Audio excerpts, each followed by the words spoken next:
Casimiro, akin ang buhay ko, hindi sa inyo. Sa wakas, matutuloy na ang bakbakan Turman versus Estañonis December 9. Ito ang pag-usapan natin.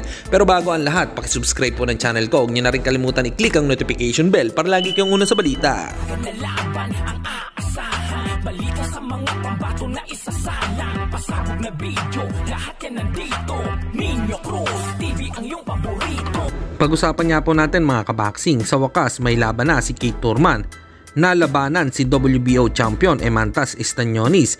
Ayon nga sa boxingscene.com, confirmed that Turman has agreed to challenge WBO World Welterweight Champion Emantas Estañonis on December 9 in Las Vegas. The bout between Turman, a former WBA WBC 147 pounds champion, and Estañonis will be part of the pay-per-view card. Showtime will be distributed from MGM Grand Garden Arena, which will commemorate the venue's 100 boxing card that night. So abangan nga po natin sa December 9 ang bakbakang Turman versus Estañonis. Samantalang tila kukunin na ata ni David Haney na coach si Freddie Roach dahil sa upload video ay pumunta si Haney sa Wildcard Gym na kung saan ay nagmi-meet ang dalawa paghahanda para sa laban niya kay Regis Pograis, or baka naman kukuha ng bagong technique. Dahil kada trainer kasi ay may kanya-kanyang technique, mas madaming trainer, mas madaming kang mapupulot na kaalaman.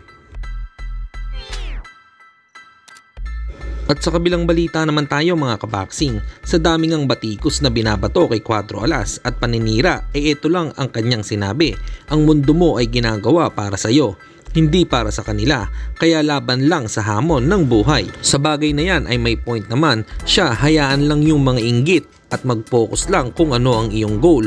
Huwag magpa-apekto sa sinasabi ng iba. Hanggang dito na lang muna ang ating balita. Dito na lang ang aking boxing news report. Babu!